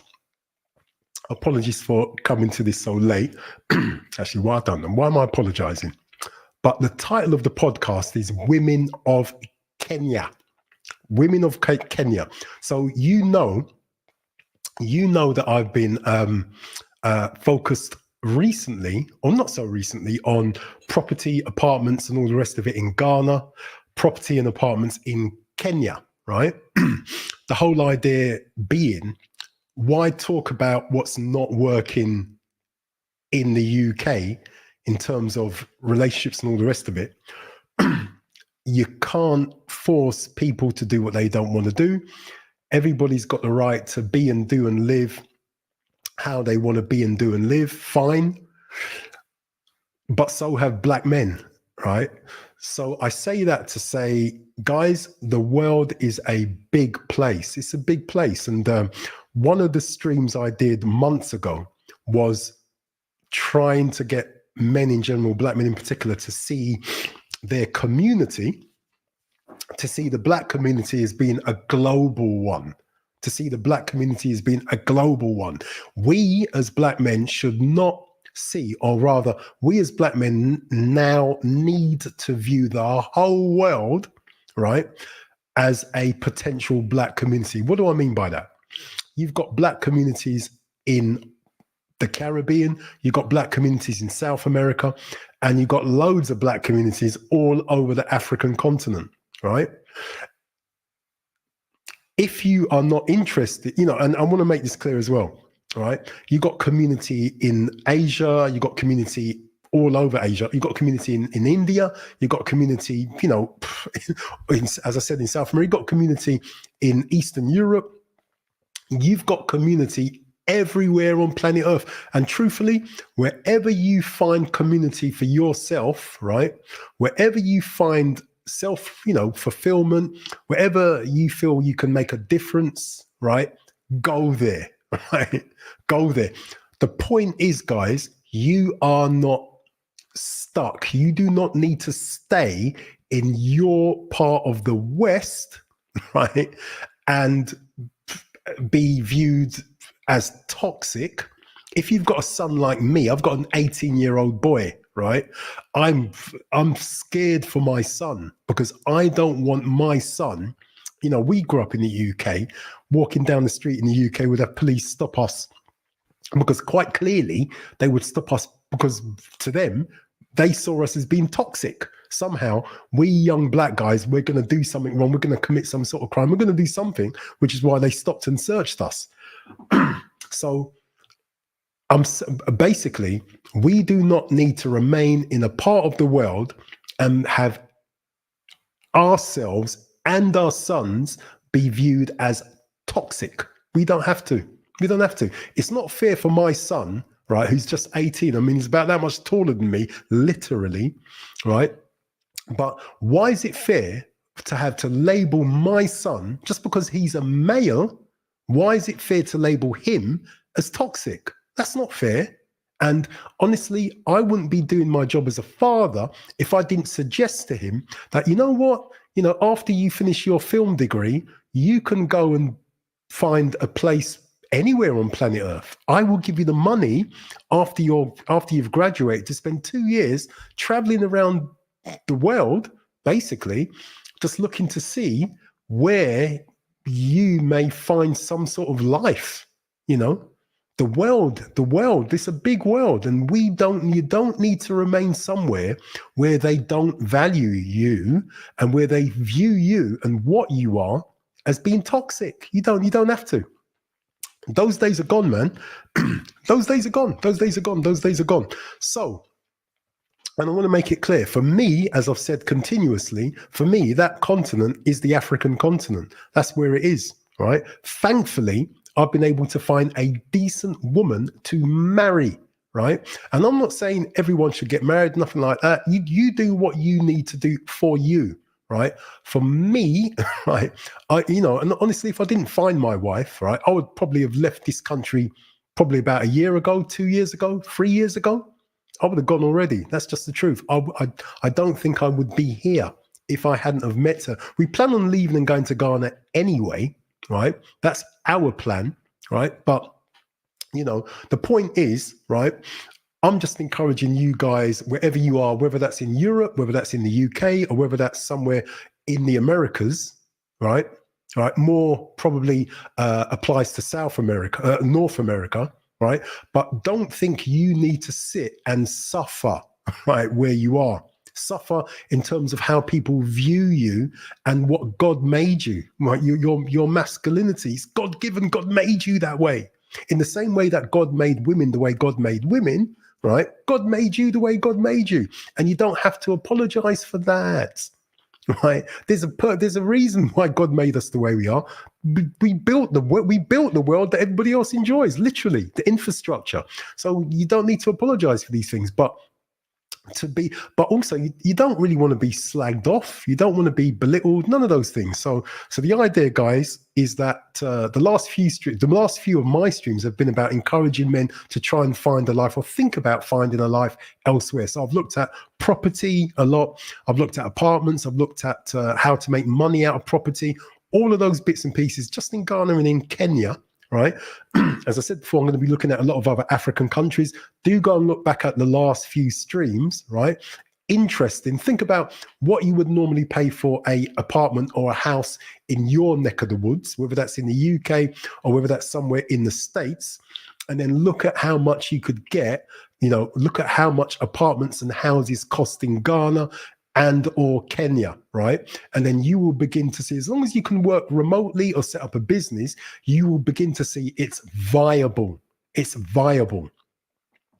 But that's not the only thing, right? One of the big things, because let's be honest, right? If you're a black guy living in the West, right? In 2024, most of us are very apprehensive, quite rightly, to get married, to tie the knot with in the West. We're just apprehensive to do it, right? Simply because we have read and seen the divorce figures. Let's just be honest. And it's not men in the West doing the divorcing. It's not, generally speaking, right? So we've got to take a view on that. Now, the issue is, if you want legacy, then how's that gonna happen for you in the West when the figures say that it's not men breaking marriages? Generally speaking, how are you going to get legacy if you want your children to grow up under your roof? How are you going to get legacy? How's that going to happen? How's that going to happen? You've got to be honest about this. If you're a guy under 30, it's not necessarily an issue for you. But if you're a guy, say 34 plus, right, and you're thinking of, I want a wife now. I'm ready to have a wife. I've done my playing around. I've done my traveling. I've built my business, or at least I've solidified my career.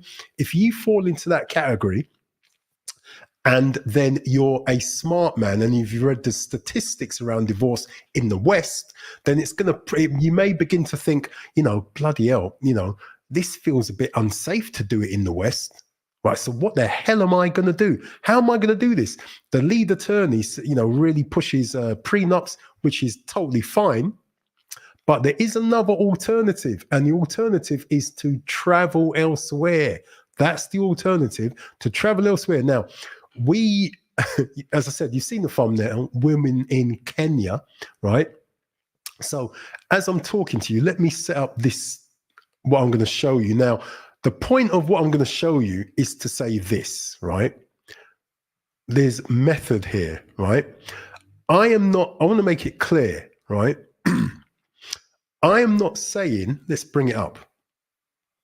I am not saying that the women in other countries or the women in Kenya are physically any better.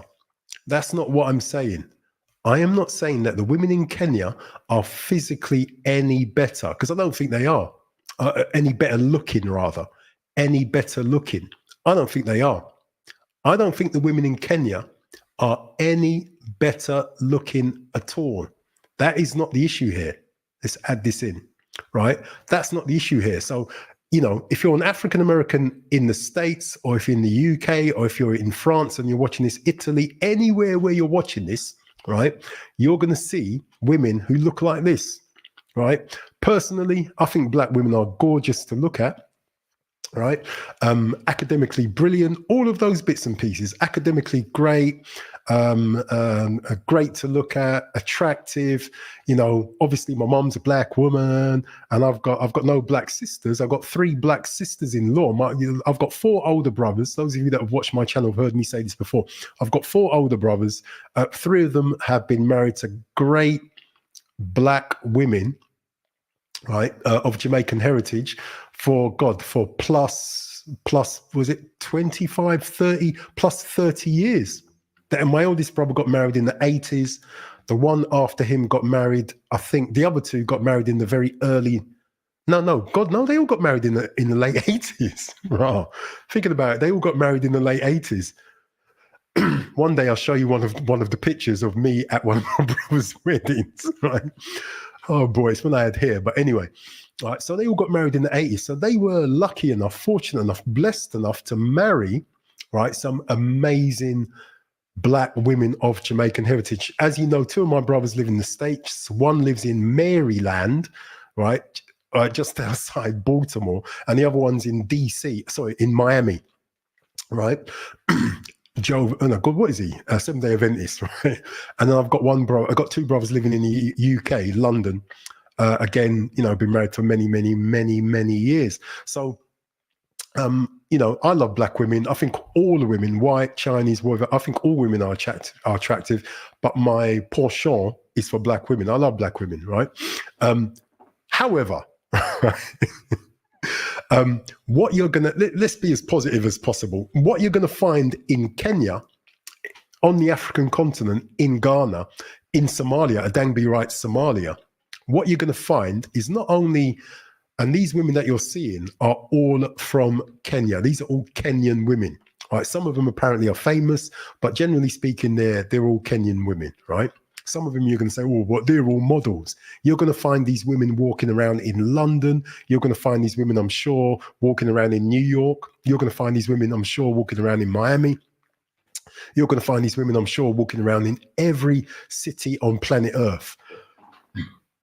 Excuse me. You're going to find these women walking around. So it's not the physical stuff that I'm focused on. What I'm focused on is the mindset of not all, but most African women on the continent of Africa. Now, remember what I started out by saying. If you want legacy, if you want a family, if you want to marry, if you want to get with a woman who wants marriage for life, and not just until she's bored, or not just until she has lost herself in the relationship and doesn't know who she is anymore and needs to go and find herself. If you want something opposite to that, if you want a woman who values, who doesn't see you as a man just from being a male as being toxic, then you may want to think about the African continent. Again, as I said, you got Asia, you got South America. All of those women are great. But the whole thing about, a society, trying to find a society that doesn't automatically see just what you are as being toxic, right? I don't want my son to be seen as toxic. He's 18. He's a kid. 10 years ago, he was a baby at primary school. So I don't want him to be seen as toxic by the society that he decides to settle down in. That's really important for me. So I've already advised him, hey, listen, after your degree, I will pay for you, right, to travel to South America. Me and you will go to Brazil. If you and your mates don't want to go, You can come to Brazil with me. We can go to Bahia, check out some capoeira. We can go to, but definitely go to the African continent, Ghana, Nigeria, Togo, Burkina Faso, where 50% of my DNA comes from, which means 50% of his DNA comes from. Kenya, Uganda, Zambia, Botswana. We'll check out all of these countries, Zimbabwe, even South Africa. We will check out these countries. I'll check it out with him, and just to let him know that, hey, he doesn't need to suffer being called derogatory names, whether they be racist names or sexist names. He doesn't need to suffer that in the UK. He doesn't need to suffer it. He doesn't need to suffer this barrage of berating just because he's a young black man, right? So yeah, so I want to make it clear, right? I am not saying that these women are perfect. That's not what this is. That's not what this is about. What I am saying is that these women are more traditional. That's what I'm saying. So you're getting all of the hardware that you would get from black women in America, or black women in the Caribbean, or black women in the UK. You're getting all of the hardware, which obviously, as heterosexual males, we want, right? But also, you're getting women who are more traditional, are happy to be, are happy for their husband to take the lead, are happy for their husband to be the protector, are happy for their husband to be the provider, are happy for their husbands to be their heads, again, which is a Bible reference. Bible says that the husband is the head of the wife. It doesn't say that the husband is the head of the house. It says the husband is the head of the wife. That's what it says. All right. Need to get that one clear. Right. So that is what you're getting when you go to, not all, but very many African countries now. I want to make it clear, right? Things are changing all over Africa. But I don't know, maybe it's because of social media. You've got a lot more people, a lot more women checking Western social media, right? Now that's got its pros and cons, but one of the cons is the whole thing about the breakdown of traditional values, or if you like, women on the African continent that are letting go of their traditional African values. Remember earlier on I said that most African countries are conservative, most African cultures are conservative with a small c. Remember I said that? It's true. It's still that way, right? Conservative in terms of dress, conservative in terms of outlook, conservative in terms of family makeup, right? So an extended family as well, right? So all of those things are still there, still in place, although it's slowly beginning to break up, right? Slowly beginning to disintegrate. But I would say, in my opinion, it's about 20 to 30 years behind, right? African Caribbean, African American communities in the West, right? So this is so what I'm saying here is, if you want legacy, if you want a wife who doesn't believe in divorce, if you want someone to be there, if you want a situation that's worth your commitment, that's worth you dying for as a man, as a husband, that's worth you killing yourself for, that's worth you going out and breaking your back for, which is what men have historically done for their wives and kids and family.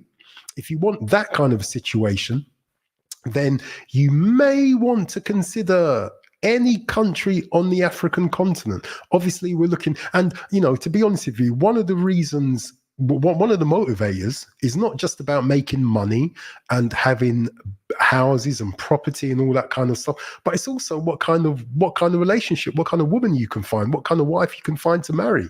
That's also it. Most men actually want to be married, but most men do not want to be taken for a ride like their fathers were. Most men don't want that. Most men want a family and kids. Most black men want a family and children. That is what most black men want. But they don't want their investment to be made in vain. They don't want their investment to be made in vain, right? I was on a live a few months ago with Jess X. She was on. I had the pleasure of her coming on to one of my lives, and she said, you know, I can't remember the topic of the live, but it was something like, is the juice worth the squeeze? Right? It was something like, the question was, is the juice worth the squeeze? That was the content of the, that was the question. Is the juice worth the squeeze? So, a lot of black guys living in the West, living in America, living in the UK, we ask that same question. Is the juice worth the squeeze? We have to be honest about it. Is the juice worth the squeeze? So in the UK, is the cold weather, moving on from women, is the cold weather worth the squeeze? Some think it is and some think it's not. Personally, right, there's aspects of London that I've loved over the years, the nightclubs, the theatre, the restaurants, the range of foods that you can eat, Borough Market, where you can go and get different foods, Brixton, where you can go and get different foods from different cultures. It's good. You got so much going on in London, right? But, you got to make your own judgment call about these things. But is the juice worth the squeeze? Is the disrespect from your boss, and again, some of us get on well with our bosses at work, but is the disrespect that you may or may not get from your boss and your girlfriend or the women around you, your church sisters, is the juice worth the squeeze in your little part of the West where you currently reside? Is working to pay that's your sky high rent and mortgage, is that worth the squeeze, fellas? Is the morning rush hour through the rat race in New York, in whatever city you're in the States or in the UK, in London, is the juice worth the squeeze? Is the damage to your black male mental health, right? Because again, living in the West, believe it or not, there is, and I've spoken about it on this channel already, right? Listen to this, right? Figures for mental ill health in African countries, for Africans in Africa, is the same as it is for Europeans and white people in America, right? But black mental ill health for African Americans and black Brits, because I know you African Americans like to call us black Brits, even though we don't see ourselves as black Brits, right? At least I don't. But our mental ill health is higher for us as black people living in these countries than it is for white people. But Africans in Africa, their mental ill health is the same as it is for white people in white countries. So make that make sense, man. So, we as black men living in the West need to prioritize our mental health. Meditate on that. Are the endless coffee dates, dinner dates with entitled, delusional modern feminists worth the squeeze? Right? That's a merry-go-round, man. And honestly, I've been on dates like that where, anyway, but is it worth the squeeze? You might think so. And that's fine. That is fine. If you think so, good for you, right? Seriously, if you think so, good for you. Good for you if you think so. Good for you if you think so. And I want to make it crystal clear, man. There's aspects of living in the UK that I have enjoyed over the years. I've enjoyed all the nightclubs. I've enjoyed, we used to run nightclubs in London, right? I've enjoyed all of that. I've enjoyed it. I've enjoyed all of that. I've enjoyed in the early 80s when the hip hop scene came from our African American brothers, when we got hip hop from our African American ADOS brothers, right? I enjoyed all of that. All of that early scene in the very early 80s, 82, 83, 84, SAS breakers and poppers forever.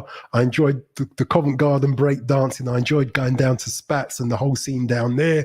I enjoyed all of it. I enjoyed, that was great. And then later on, the clubbing at the Electric Ballroom and going down to, God, where else? The Camden Lock, going down to, was that Dingwalls down there, and all of the warehouse parties and all of that. I enjoyed all of that. We've had some good times in the 70s, making bikes, literally finding bikes. I say finding bikes. I'm not going to say stealing bikes. Finding bikes, taking the handlebars off and creating new bikes, getting great big cow horns and popping wheelies. I enjoyed all of that. So there's aspects of it that were fun.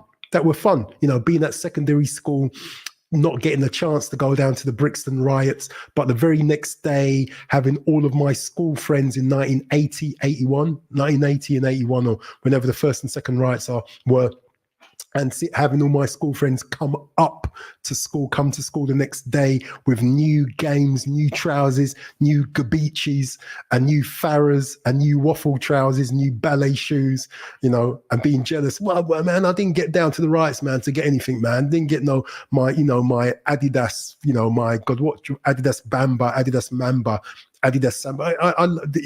There's a massive long history of enjoyment that we've had in the UK. But I am now the age that I am at, right? And I can't look back. I've got to look at what's happening now and what I want to happen in the future. I've got to look at that for my life and my son's life, right? And I'm just basically saying to you, you may want to do the same, right? There are gorgeous black women living all over planet Earth. All I'm saying here is that you may want to think about where you're going to get one with more of a traditional attitude. That is what I'm saying. It's up to you. This is about choice. I'm not telling you what to do. I'm simply saying you're going to find more women with more of a traditional attitude on the African continent. Am I saying it's perfect? No. Am I saying that am I saying that some of the views of some African countries, some people in some African countries is a bit ski-whiff? Yeah, of course it is. Am I saying that some of these women are not going to purely be after you for your money? Well, of course they are. You know, some of them are going to be after you for your money. But how is that different to women anywhere else? You're going to be expected to pay for everything anyway. And so, you know, in my opinion, as long as the woman's doing what she should do, then what's wrong with that? There's nothing wrong with that. Nothing wrong with that at all. Seriously, nothing wrong with that at all. Nothing wrong with it. You know, and if you're seriously looking for legacy, right, then what you're going to do is screen out and vet the ones that are not also looking for legacy. It's as simple as that. You're going to have a massive, wide selection of gorgeous, beautiful African women in Kenya, gorgeous, beautiful Kenyan women, right? And you're just going to have more to choose from. It's as simple as that. And you're going to have more to choose from a bunch of women who actually want to stay married. You know, you got to use your common sense, obviously. You got to use your wisdom, obviously. If you haven't got wisdom, ask for some, right? From him, you know, wisdom is a free gift. Ask, right? Right? But you got to use your nous, right? Because when you go, we're gonna have people, not just women, but people coming from all directions trying to get a piece of you because you're a foreigner. Right. And, you know, I was listening to Falcon Black's stream and he did say that, you know, when you go to any one of these African countries, they will see you as a foreigner. He's correct. Absolutely. When you go to any African country, they will see you as a foreigner when you open up your mouth. Sometimes they can look at your clothes and say, nah, man, nah, look the way he's dressed. That guy there is a foreigner, right? Just from the way that you're dressed. But more often than not, it's going to be when you open your mouth and you talk, right? I don't have a problem with that. I don't have a problem with that. It's going to happen. That's going to happen. If I go to Jamaica, right, they don't see me as a Jamaican. They see me as a foreigner. I'm an English boy. That's what I am. I'm an English boy. That's what I am. I'm an English boy. Fine. I am. To them, I'm an English boy. To me, I'm an African. But to my Jamaican family in Jamaica, even to my mum, even to my granddad, even to my brothers that were born in Jamaica, 3 of them were born in Jamaica, 2 born in the UK. Even to them, me is a English boy. Right? I don't care because, you know, you've got to know what you are. I know that I am an African. I know I'm God's son. Right, that's really what I am, right? But from an earthly point of view, no, I'm an African. I'm 50% Yoruba and I'm 50% Burkina Faso. But I have a Jamaican culture, heritage, not even culture, heritage. You got to know what you are, man. That's why I've done the bloody DNA test, right? You know, that's why I've done it, right? Yeah, anyway, getting back to the point. So, you will be seen as a foreigner. But guess what? If you have children there, if you get married there and you have children, do you think your children are going to be seen as foreigners? Do you think your children are going to be seen as foreigners? What about your grandchildren? You see, in the UK, I am a second generation, Jamaican in the UK. I was born here. Actually, that's not true. Third generation. My granddad came here in 1960. My mom came here in 66. So I am third generation in this country, right? Do you think, right, when somebody as dark as me walks down the street, not just in London, but out of London somewhere, do you think people don't stop and do a double take because they see a black guy? What do you think? Be honest, man. What do you think? So I'm saying all of that to say that, 1, 2, 3 generations down the line, if you settle in any African country, you will no longer, right, be, or at least your legacy, your children will not be seen as foreigners. In the UK, in any European country, right, we're always going to be seen as foreigners, always. That's just a fact, right? It's just what it is. I'm not saying you shouldn't stay here. I'm just stating something that's a point of fact, right? We can not. It's not about liking it, but it's about saying whether or not it's true or not. All right. So guys, I just wanted to make that point, really, right? That the women you can see on screen, you will find them all over the Caribbean looking like this. You'll find them all over England looking like this. You find them all over America looking like this, more or less. Right. Some are slightly bigger though, but that's a different conversation. Right? But the point here is I'm focused here on the software, if you like, what's going on up here, right? What's going on here in the minds of African women, and whether or not that's worth your time, your effort, and your relocation. But we'll carry on looking at making money. We'll carry on looking at not jobs. We'll carry on looking at apartments and houses and how to relocate. I'll have guests on the channel looking at all of that. I will definitely do all of that. But this one is simply about saying the other thing that, as men, the other thing that we are interested in, because we're heterosexual, right? And there's nothing wrong with that. There still isn't. It's not illegal to be a heterosexual male. It's not illegal yet, right? So the other thing we are interested in is a relationship or a marriage, right? But the idea is to find someone who wants to not just get married, but the idea is to find someone who actually is interested in staying married. That's the idea, to find someone who's actually interested in staying in it for the rest of their life, right? And what I'm saying here is that the more traditional a woman is, right, in a traditional culture, you're going to have more chance of you getting that and having some kind of legacy with children who grow up under your roof. That's the basic point, all right?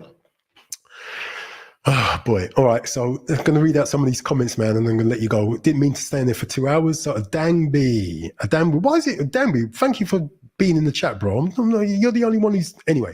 Right, but thank you for writing in the chat. So Adangby writes, in the 90s and early 2000s, African young women weren't privy to this aspect of Western culture.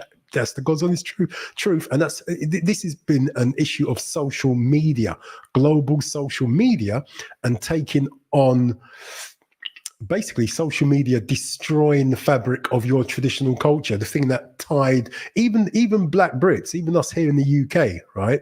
Prior to social media, we had a more cohesive community. Well, it wasn't perfect, but it was more cohesive. Post people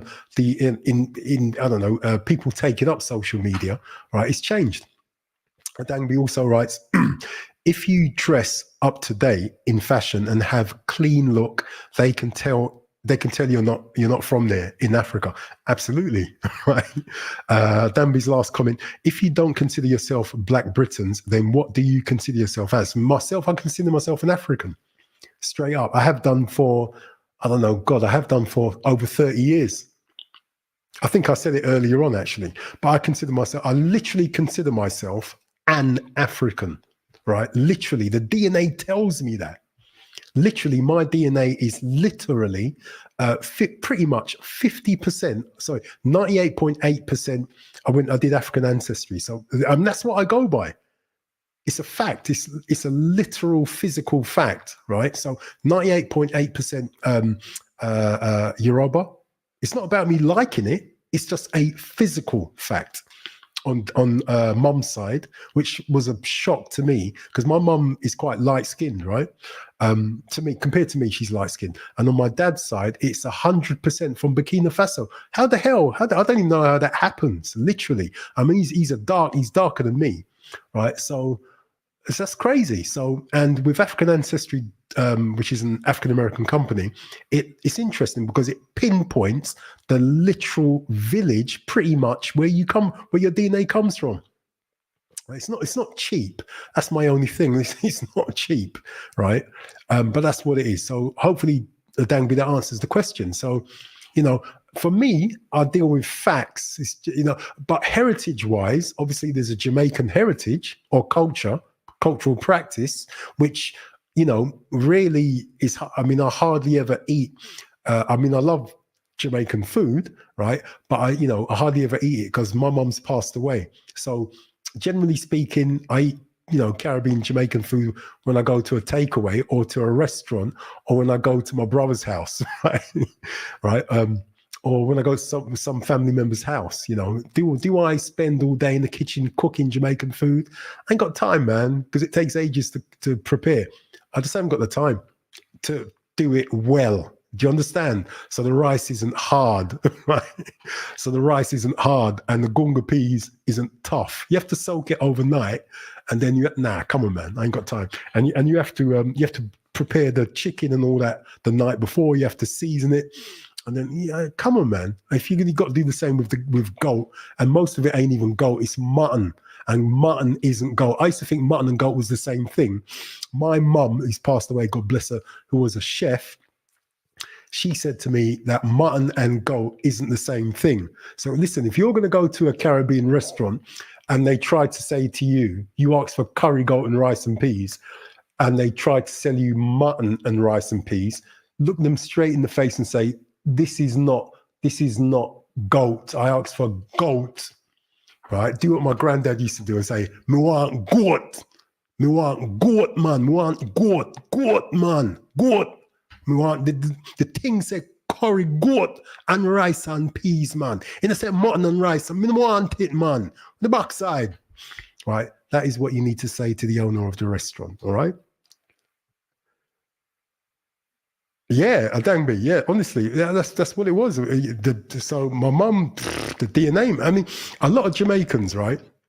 A lot of Caribbean people. I speak for Jamaicans, right? The DNA goes right back to Ghana. I'm surprised with Burkina Faso. Well, Burkina Faso and Ghana they border each other, right? So it goes right back to Ghana. The tribe, the people in Burkina Faso is the same people, and it goes back to Nigeria. So mainly those two countries, other countries too, the Gambia, Togo, Sierra Leone, and other countries right along the coast. You probably already know that Africans in South America, you're talking about, Nigeria. You're also talking about Angola. That's where capoeira comes from. Started in Angola. You've actually got two types of capoeira: capoeira regional and capoeira Angola. Right. So the name tells you where the people came from. Right. So that's genealogy. All right. So goat and mutton are two different animals. There you go. So you can tell, when you go to a Caribbean restaurant, you can say, is this mutton or is it goat? So if you don't take away anything else from this live stream, take that away, right?